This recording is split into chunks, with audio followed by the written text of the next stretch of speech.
જય શ્રી કૃષ્ણ મિત્રો. શું તમને પણ આ ભયંકર ગરમીમાં દરરોજ આઈસ્ક્રીમ ખાવાનું મન થાય છે? તો બનાવી લો આ એકદમ જ હેલ્ધી અને ટેસ્ટી આઈસ્ક્રીમ કે જેમાં ન તો કલાકો દૂધને ઉકાળવાનું છે, ન માવો, ન ક્રીમ, ન મિલ્ક મેડ કે ન મિલ્ક પાવડર ઉમેરવાનો છે, તોય છતાં એકદમ જ ક્રીમી અને માવેદાર બને છે. અને સાથે જ એક પ્રીમિક્સ તૈયાર કરીશું જેનાથી તમે મિલ્કશેક, રબડી, બાસુંદી, ગુલ્ફી, આઈસ્ક્રીમ કંઈ પણ બનાવી શકશો મિનિટોમાં. અત્યારે તો ટેસ્ટી અને હેલ્ધી આ આઈસ્ક્રીમ બનાવી લઈએ. તેના માટે એક મિક્સિંગ બોલ લઈ લઈશું અને તેમાં આપણે ઉમેરવાના છે 1 કપ મખાના. અને મખાના તો ફાઈબર, પ્રોટીન, મેગ્નેશિયમ, કેલ્શિયમ, પોટેશિયમમાં એકદમ જ રિચ છે. એટલે 1 કપ મખાનામાં આપણે અડધોથી પોણો કપ ગરમ દૂધ ઉમેરીશું. ગરમ દૂધ ઉમેરવાથી આ જલ્દીથી એકદમ જ સોફ્ટ થઈ જશે. તો આને આપણે લગભગ અડધી કલાક માટે પલાળીને રાખી દઈશું. ઉપરથી થોડાક પ્રેસ કરીશું એટલે તે સરસ રીતે પલળી જાય.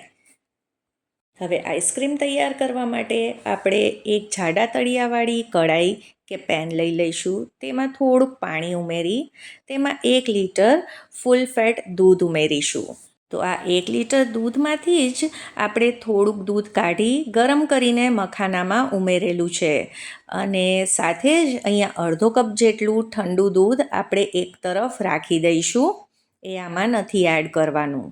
હવે દૂધને આપણે ગેસ ઉપર ગરમ કરવા મૂકી દઈશું અને સાથે જ અહીંયા 1/4 કપ ખાંડ ઉમેરવાની છે. હવે 1 લીટર દૂધ માટે આટલી ખાંડ તો ખૂબ જ ઓછી છે, બરાબર ને? પણ એનું કારણ હું તમને આગળ જણાવીશ. દૂધ ધીમા તાપે ગરમ થાય છે ત્યાં સુધી આપણે આજનું આ સ્પેશિયલ પ્રીમિક્સ તૈયાર કરી લઈએ.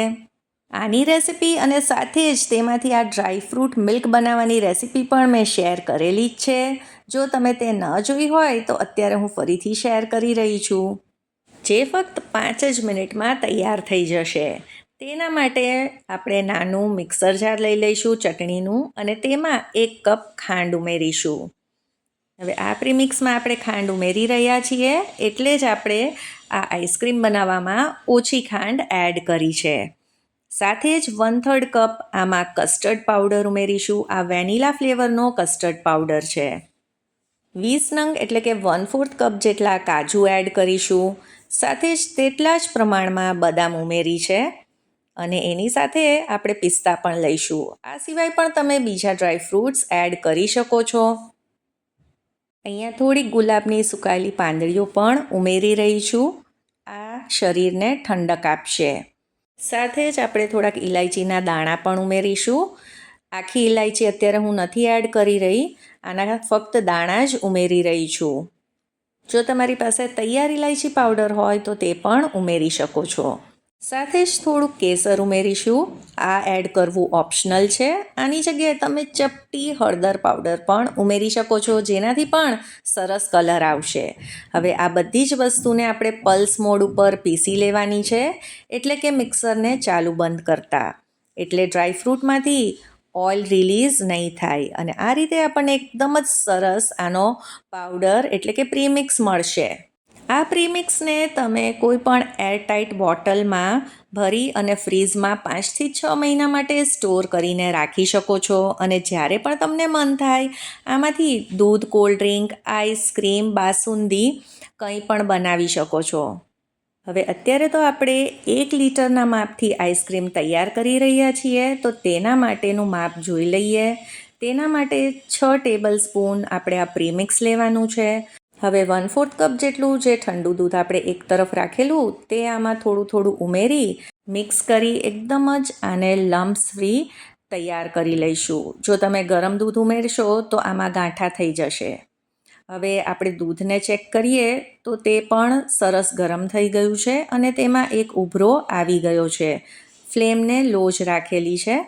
હવે આપણે દૂધને વધારે પડતું ઉકાળવાનું નથી. હવે આ મિક્સચરને આપણે દૂધમાં ઉમેરી દઈશું. ફ્લેમને લો જ રાખવાની છે અને આ ઉમેર્યા બાદ આપણે આને સતત મિક્સ કરવાનું છે, કેમ કે આમાં આપણે કસ્ટર્ડ પાવડર ઉમેરેલો છે તો તે નીચે ચોંટી ન જાય. 1 કે 2 મિનિટ માટે આપણે આને સતત ચલાવવાનું છે અને પછી અડધો કલાક થઈ ગયો છે તો આપણે મખાનાને પણ ચેક કરી લઈએ. તો આ એકદમ જ સરસ રીતે પલળી ગયા છે.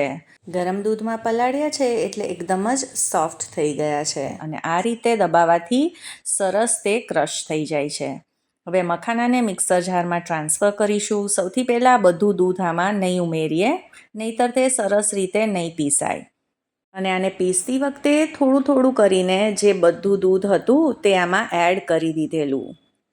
હવે ફ્લેમને આપણે ધીમી જ રાખેલી અને તમે જોઈ શકો છો કે દૂધ પહેલાં કરતાં એકદમ જ ઘાટું થઈ ગયું છે ફક્ત 2 મિનિટમાં જ. હવે આપણે આ મખાનાવાળું મિક્સચર પણ આમાં એડ કરી દઈએ. હવે આ મિક્સચર એડ કર્યા પછી આપણે ફ્લેમને થોડીક મીડિયમ ટુ હાઈ ઉપર રાખી અને આને ઉકળવા દઈશું.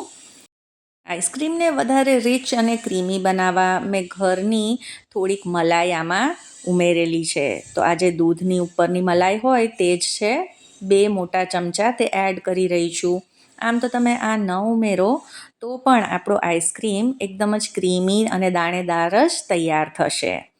હવે બસ આપણે બધી જ વસ્તુને એક ઉભરો આવે એટલે કે સરસ રીતે ઉકળવા લાગે ત્યાં સુધી આને કૂક કરવાનું છે.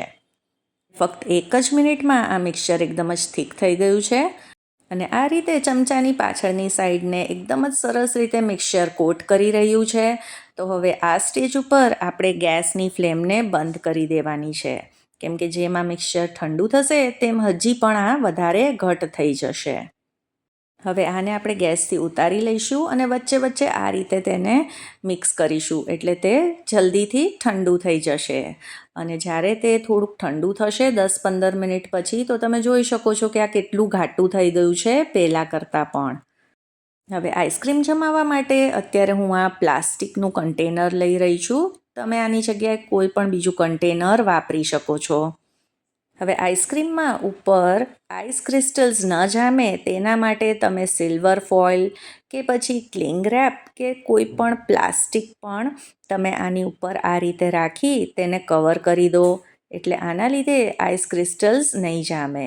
અને હવે આને હું ઓવરનાઇટ રાખી રહી છું એટલે સરસ રીતે તે જામી જાય. હવે આઈસ્ક્રીમ સરસ રીતે સેટ થઈ ગયો છે તો આપણે આને ચેક કરીએ. કન્ટેનરને બહાર કાઢ્યા પછી 5થી 7 મિનિટ સુધી આઈસ્ક્રીમને એમ જ રહેવા દેવો એટલે પછી તે આસાનીથી નીકળી શકશે. અને અત્યારે હું ઉપરથી આ તૂટી ફ્રૂટીથી ગાર્નિશ કરી રહી છું આ આઈસ્ક્રીમને, કેમ કે આજના ફ્લેવર સાથે તૂટી ફ્રૂટીનો ફ્લેવર ખૂબ જ સરસ લાગે છે. તો આજની આ જો રેસીપી તમને પસંદ આવી હોય તો તેને લાઈક કરજો, ફ્રેન્ડ્સ અને ફેમિલીમાં શેર અને ચાર્મીસ ગુજરાતી રસોઈને સબસ્ક્રાઈબ કરવાનું બિલકુલ ન ભૂલતા. મળીએ ફરી નવી રેસીપી સાથે. સૌને જય શ્રી કૃષ્ણ.